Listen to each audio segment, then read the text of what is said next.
Thanks everybody for your patience. Tonight's attendance, 16,516, making it the largest UFC event at MGM and also the largest UFC event in Las Vegas.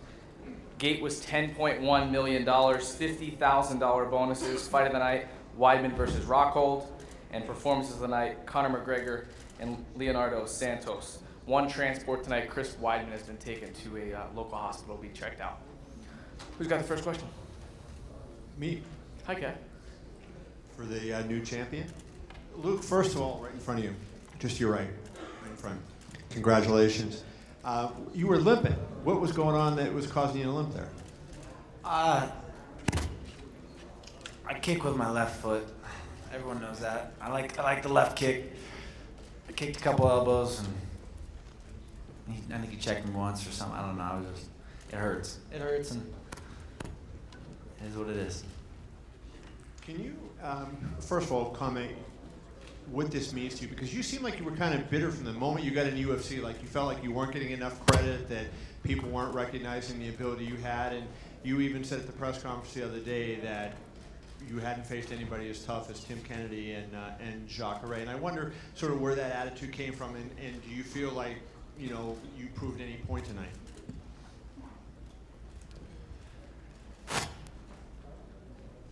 Yeah. I've been saying it for a long time. I believed I've been the best. I believe I've been the best in this sport for a long time. And you know, people want to beat down my Strikeforce accomplishments, what I did, and you know, I've taken my game to a new level. I said this last night, and I knew I'd come in there and I'd outperform them and get the job done, no matter what I faced going into this fight.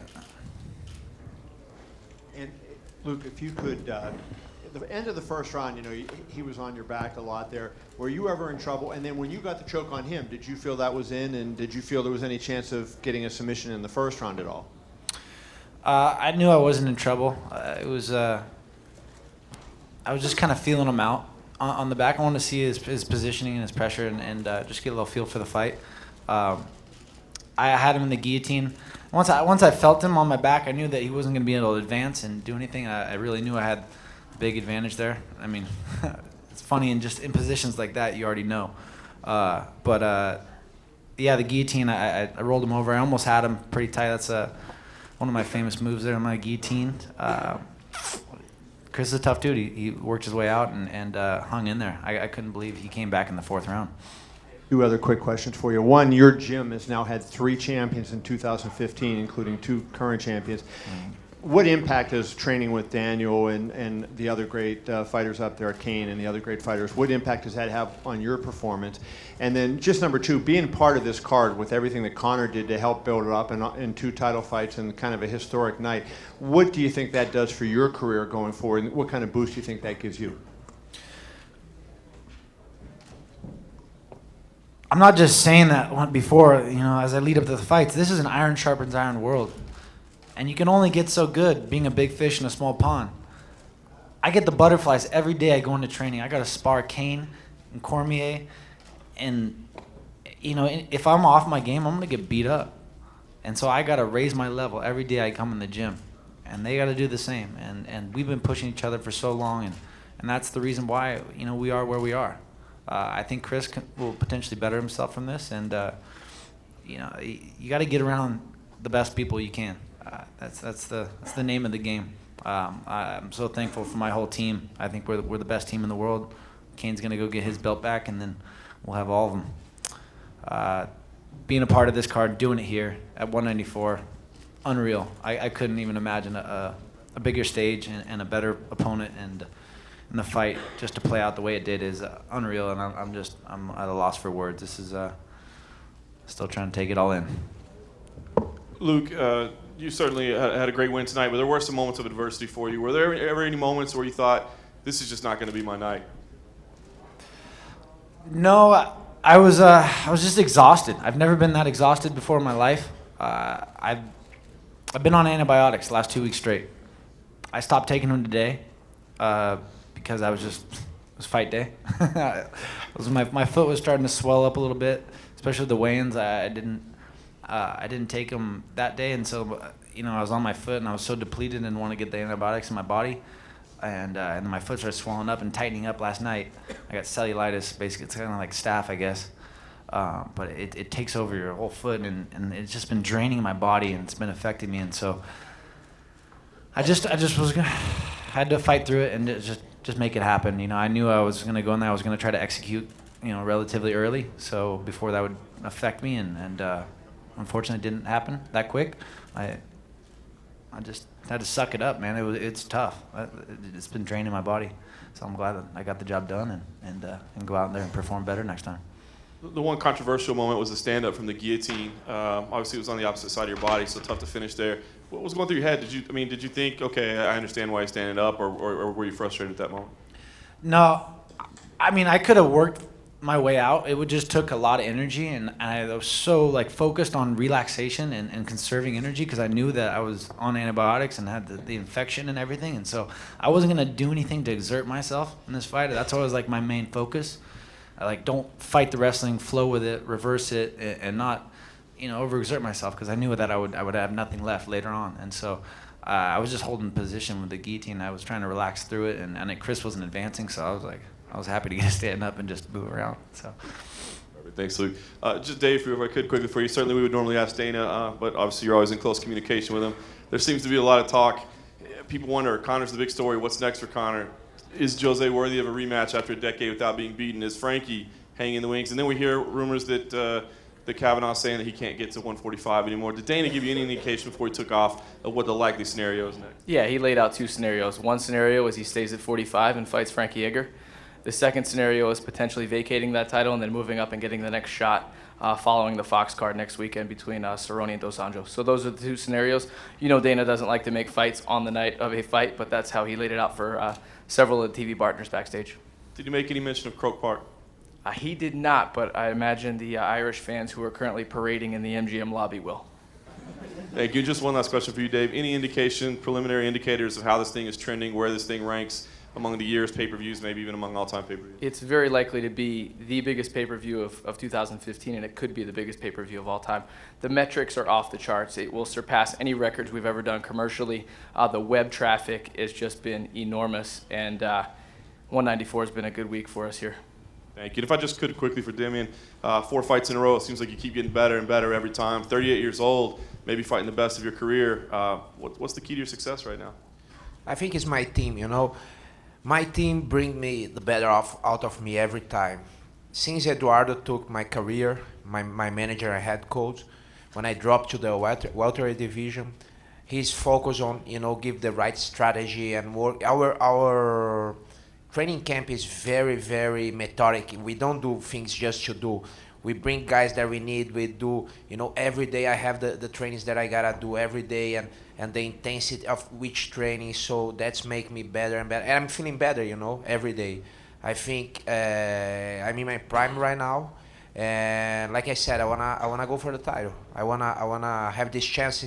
I truly believe, from the bottom of my heart that I can beat anyone. I had 9 fights in this division. I won 7 fights with dominant performance. I won every round of those fights. Even, many fights they said I was going to lose, like this one. And the fight that I lost was to Rory, and was fight of the night, and I won, 1 round dominant. And the other fight that I lose, I don't think I lose against Jake Shields. Wasn't a good fight, but okay. That's it. And he was a great guy. He won Robbie Lawler, and he won Dan Henderson, many guys. So, I think, I have the tools to be champion in this weight category. Thank you. Just lastly for Urijah, big win for you tonight. Are you planning on being cage side for the next title fight? And do you have a preference? Would you rather have the old rival, or would you rather have the old friend? I would say the one that everybody wants to see is the classic story. It's like a mix between Rocky 4 and Rocky 5. My boy Stallone actually left a voice message, and I gave a little Rocky Balboa shout out there. And, I really, it doesn't matter too much to me. I'm not here for a long time. I'm here for a good time. And fighting for the title is what my goal is. And, I took myself off the market for a while. And it's kind of a weird thing when you've been, at the top of any division you've been in your entire career to kind of like take a back seat because of friendship, and that's off the table now. I've been released from the friendship, so I'm gonna train my butt off, and I'm hoping I get that call, and I'll be ready. And Cruz is dope. TJ, I can't relate to the guy. I'm looking forward to a good fight. Question for Luke Rockhold. Luke, over to your right. You and DC are obviously very close, very good friends. I was curious, what did he say to you? Obviously, he ran right in, gave you a hug. What kind of words did you guys exchange in there? I know you were kind of the same way when he won his title. I have no fucking idea. There's not much to be said at that point. We've been through everything together. Living in the garage and at Bob Cook's house and playing video games, sitting on the floor. It's been a long road, living in the gym together, and it's not always so glamorous, but it's just amazing. It's can't put into words what it feels like to, from the bottom to the top. It's an amazing thing. A lot of gold now. The silver watch has got to go. I need some gold ones. Obviously, for the most part, after the first round, it was a pretty dominant performance. You won the second. Obviously, you could have finished him in the third. Most people thought it could have been over at that moment. You finished him in the fourth. But do you believe after fighting Chris Weidman and seeing what he's done, do you feel like you will see him again at some point in the future? I know he's a tough guy, and I think he's a cut above, technically and obviously toughness. But like I said, I wasn't joking when I said that before. I really believe that I'll have the advantage wherever this fight goes every time we get in there, and I think he'll come back, but I'll put him right back down. I got a lot of respect for him, but these guys aren't competing with me. I don't see anybody out there. Question for Yoel Romero. Yoel, congrats on the victory, of course. Obviously, this seems like now you are the number one contender. So I'm curious, your thoughts on fighting for the title next, and what did you think of Luke's performance, assuming you saw it? Muchas felicidades con ganar hoy. Thank you. ¿Cuáles son tus pensamientos ahora que eres el número uno y qué piensas en pelear contra Luke Rockhold? Sorry. Bueno, primeramente que ha sido el trabajo de muchas personas. First and foremost, it's been the job of many people. Nada se logra solo. Nothing is attained by yourself. Mis compañeros de trabajo, mi team, mis entrenadores, mis training partners. His training partners, his team, everyone involved. Mi hija, mi esposa. His wife, his daughter. Toda esta gente han tenido que ver con este resultado. All these people have to do with these results. Y si estoy aquí es porque me lo he ganado. And if I'm here, it's because I've won it. Y estoy aquí para lo que se avecine. And I'm here for whatever may come. Si es un título, pues a pelear por el título. If it's for a title, I'm going to fight for a title. Con los mismos deseos. With the same wants. Con los mismos focus. With the same focus. Y las mismas ganas. And the same need. And a question for Urijah. You stepped up in May. You fought Frankie Edgar at 145. Then you did the Ultimate Fighter, and I know that kind of came together almost short notice after everything that happened with Josie the last time. You kind of put your career on hold then too.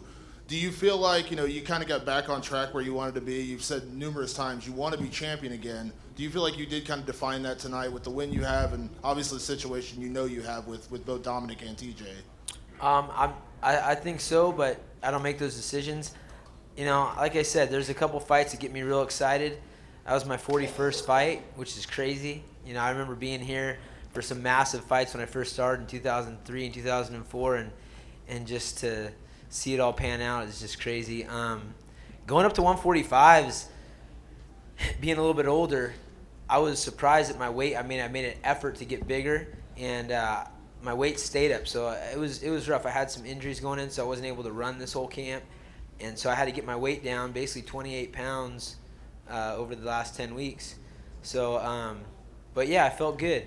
You know, I feel like, you know, I'm right where I need to be. And like I said, I'm not trying to hang out here forever. I just want the fights that matter to me, and the fight that matter to the organization and the fans. And I don't think there's any secret what people want to see. And one quick question for Tecia Torres. Congrats on the win, of course. Probably, you know, your strongest performance to date in the octagon, especially in that third round. But I'm curious, you know, you've continuously asked for top 10 opponents. And, you know, even Michelle Waterson, you know, she's right on the cusp of that. Then she drops out, you get a new opponent. You know, you have a win over Rose Namajunas, you have a win over Paige Van Zandt. Do you feel like, you know, now at this point you deserve, you know, to get one of those fights that you just can't seem to get? Yeah, for sure. I really wanted to fight Michelle Waterson. You know, she's a former Invicta champion. I thought that was a great matchup.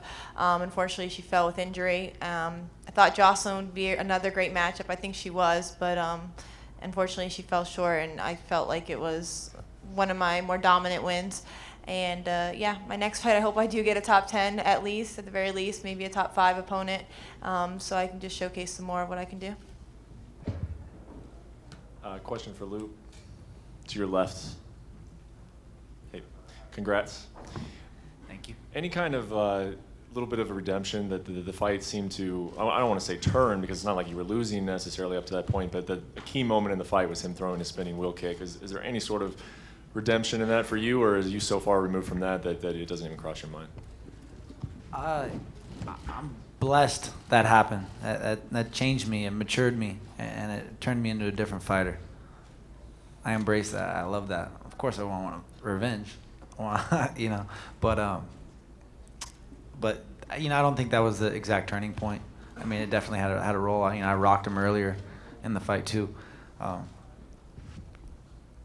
know, I felt good. I felt like I had the upper hand. You know, even with obviously the setback I had. So, you know, I wish I would have had a little more energy to put it on him and I'll be better next time, no doubt. And then just real quickly for you, Urijah, you said right here, you left. You said you were hoping that you get that call to face the winner in January. I mean, is that basically what you're expecting at this point? I mean, you know how the sport works. You know, you have a history with both those guys. Are you pretty confident in there that you have a title shot at 135? I would be pretty confident, yeah. I mean, really, TJ's the champ. He's been on my team for the last 6 years.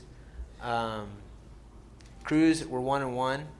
And I feel like I put more of a beating on him than he did me. He etched out some takedowns in the 5th round and had a little higher punch count, I guess. But then Rafael Sunsao is ranked above me. I have a win over him, and he has a win over TJ. And I think I heard Barrow's going up. I don't know if that's true or not. But, you know, so makes sense to me. And, you know, I'm ready for that. Question back here from Max. Congratulations, 8th straight victory. Back here, 8th straight victory. You seemed disappointed with your performance in the cage. What was it about the fight that left you frustrated and not feeling like it was your best performance? You know, I fight to finish, you know. At the end of the day, I fight to finish, and I want to make my case, you know, for that next title shot, you know. You got this guy going around, they got the belt that no one can handle his left hand. If you watch back to our fight, one guy fell down, and his name wasn't Max Holloway, so I'll leave it there. You heard earlier Dave say that, you know, there's 2 scenarios for Conor, one of them being Frankie, but one of them being going up to 55 and vacating that belt. If that happens, I assume Max Holloway, Frankie Edgar for a vacant title sounds pretty good to you. Look, Holloway versus McGregor 2, Croke Park, I think we sell that thing out, you know. You know, I actually give him, I'm the only guy that actually gave him a fight. And then, you know, if he moves up, Edgar versus Holloway, UFC Hawaii, you know, we can get one back for BJ Penn. Whatever happens, whatever floats his boat, whatever Dana White them want, I'm ready, you know. I'm here, I've been winning. Me and Conor lead the division in wins right now, so, you know, why not me and him? And if he leaves, then I'm glad with Frankie. Let's do that UFC Hawaii. They keep talking about UFC Hawaii. Let's make it happen. We got a stadium down there, 50,000 plus. Let's do it. Question for Dave over here. See, over here, front row, to your left. Oh, there you are. Is the fight between Yoel and Rockhold official? No. Rockhold, what do you think about Yoel's performance? Did you get time to see it? Yeah, I saw it. It was a good. I mean, it was. I love Yoel. You know, he put on it. He's a very slick cat. But he better work on his cardio, because I could have staph infection all the time, buddy. I'm gonna keep pushing this fight. So you know, he's a tough dude. We'll see what happens. I'm in for a big fight. I want a big fight. The middleweight division is in a weird place now. We'll see. We'll see what happens. We'll see what the boss wants. Obviously, I want a big fight. I want a fight that will be great for the fans, and we'll see. That was I'll leave it at that. And the same question for you. What do you think about Rockhold's performance? ¿Qué piensas de cómo peleó Rockhold? Fantástico peleador. Fantastic fighter.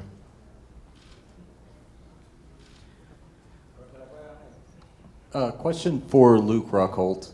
Luke, were you surprised that the fight was not stopped at all at the end of the third round? It looked like it was very close to being finished at that point.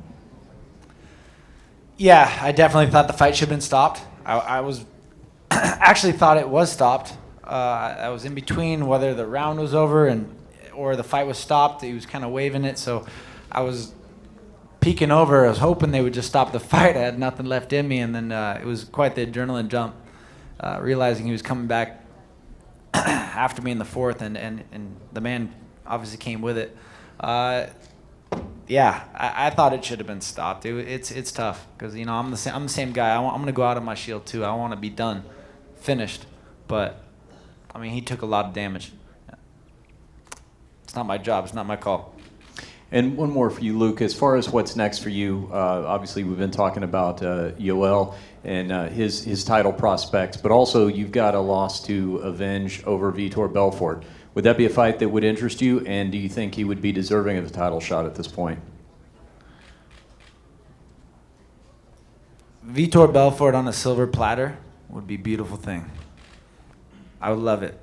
I don't know if he's booked with Anderson, or what's that? No? I don't know. No? Hey. Yoel's a tough dude. I'll let the boss choose.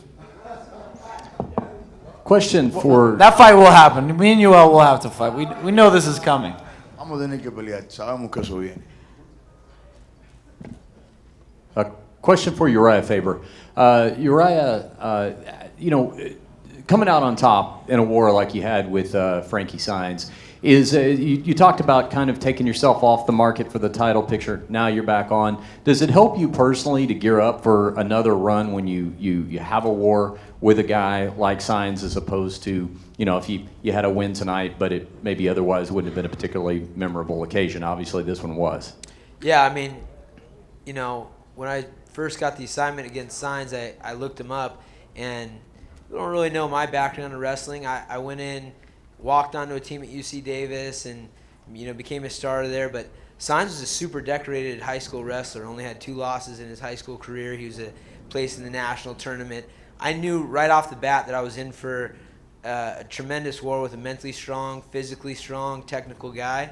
And honestly, I kept thinking in the third round, this felt exactly like morning sprints in college. I remember our coach would be like, one more thing, time mile, run your fastest mile and feel like your head's gonna pop and your lungs are blown out, and then he'd be like, all right, we're doing one more short practice day, one more thing, another time mile, you have to get within 20 seconds your last time. And I was just feeling those lungs and my friggin' head pounding, and that's something that a lot of people aren't familiar with. It was good to get to that place, because you can only get to that place on accident. You don't like to put yourself in that position. You can try to emulate it, but it's very hard. So having a war like that with another tough opponent was very tough. And the other thing is, I'm so pumped about the PED testing. For those who know me, I've been straight and narrow my entire career, and I think I would like to do the ice bucket lie detector PED challenge to anybody in the top 10 of the UFC. Let's do a lie detector test and see who's been cheating and who's not. And I think that's going to play in my favor. And if I could finish with Dave Sholler. Dave, these last 3 days, don't see how they could have been more successful. 3 straight nights of fights, sellouts, title changes, very compelling fights. Will we see this type of a 3-night run scenario repeat itself in July around UFC 200? Well, first and foremost, Richard, it's a great opportunity to thank our staff. I mean, this was just a Herculean effort by everyone involved. We had not only our Las Vegas teams, but our global teams that supported us, and then the fighters. And one of the crazy things is all 3 cards, everyone made weight, everyone made it on time. Yes, you'll see it again. I don't know when, but you know us. We always like to outdo ourselves. And last one for you. We're used to, in the UFC, seeing compelling fights made pretty quickly. And in this particular case, I'm referencing Conor McGregor. There's a lot of possibilities for him, those 2 scenarios you just laid out. But he has told us in the media that he is on his way to signing a monster contract. Is there any chance that there could be a scenario where there would be protracted financial negotiations with Conor that could delay his return? I don't think so. No. Thanks. Guys, what we're going to do is I'm going to let this group go. Connor's about 5 to 7 minutes away. Karen, I'll let you go ahead and have the last question. Okay, great. Damian, right here. Hey. Was there any frustration with getting booked on the Gunnar Nelson fight so quickly after your victory over Miles Jury? I mean, sorry, Ryan LaFleur. Over Magny, New Magny. Magny, my goodness, I can't remember. You guys fight so much. But it seemed like it was booked really right away, and I don't know if you wanted that fight, if you wanted it that quickly. Yeah, the thing was like when they tried to book it that for October. They asked us for October, and I had a staph infection in my leg. And you know when we couldn't fight, we changed for this fight, which was great for me. But I don't care. I think Gunnar is a great fighter. He has lost just once, and he asked for this fight. I didn't ask. I want to fight. I want to fight a guy that could ride me to the title, but he asked for the fight, and the last fights, everybody was asking to fight me. I went there, I did my job, I won, and it was funny, like I said, I don't know how the ranking works because I won against Neil Magny, I submit him, I got the performance of the night bonus, and I still number 6 in the world. And after that, Magny won Eric Silva, and Magny won Gastelum. And actually, Gastelum, after Magny won him, he got 2 positions better, And for me, I submit Magny, and, I still number 6. I don't know what's happened with these rankings. I think these rankings should be more exact. I think it would be like a mathematical form, something like that. And depends who you win, you get better. It's not just I'm wondering who is better and who's not better, because everybody gets influenced by the marketing and by everything. And I don't care. I know my performance all my performances in these weight divisions were dominant. Every time I won, I won with no chance for my opponents. And like I said, I wanna, I'm doing. Running for the title. I did at the 185, and now I'm much better fighter. I'm much better athlete, much better everything. And I know I have the chance. My other question to you is, Gunnar had said that he wanted to engage with you. He wanted to try his jiu-jitsu versus yours. Everybody knew it would be this great grappling fight. Was there a point, though, after the first round where you expected him to just want to do a stand-up fight from there on in? Yeah, Did you really believe him? I really thought he wouldn't go for jiu-jitsu with me. I thought, he was going to start to stand up because he thought he was better standing up. But for me, since I started training for this camp, my goal was to take him down. He did well defending. Actually, he swept me sometimes. And the difference of this fight is that he has a awkward, stand up. So it's hard to train a guy like that. We bring some Shotokan karate guys to my academy to train. And also, on the ground, I knew normally when I put the guys down is when the fight start getting easier for me. But with him, I knew it was going to be different. But, you know, I was able to do well. I was able to sweep, go to his back and do my job. And, you know, I tried go to the arm, didn't work. You know, I tried to submit, but, you know, I did my best, and that's it. Thank you. And lastly, real quick for you, Urijah, it was kind of a tough week leading into your fight for Team Alpha Male with Paige and with Chad. I'm just curious your thoughts on Chad's loss in particular. You know, just how do you feel about that? It's just, it's really frustrating. I mean, you know, these 4-ounce gloves, that anything can happen, and props to Frankie, man. Frankie is, you know, he's the guy that doesn't quit training. He doesn't stop progressing. He doesn't take time off, and that could have been anybody's exchange, and he clipped him in a real strange way. It was just right on the, like, nicked his upper lip and put Chad down, which is sad for Chad because, I mean, there's a lot of buildup. I mean, after you saw how he was on 2 weeks' notice with Conor, you know, stepping in there, his fight with Aldo, you know, Chad, people are going to be jumping out of the weight class and doing this and doing that. I would love to see Chad stay in there and get another shot with Frankie coming up, or do something big. And it was, you know, I was thinking about that in my fight. I need to get morale up, and it was motivating for me. I mean, that's one of the coolest things about being a part of a team is it's more than just you. It's somebody, you know, you have a family, you have a support system, and yeah, it was rough. And after your guy won the Ultimate Fighter, can you admit that you actually like Conor? Yeah, I like Conor.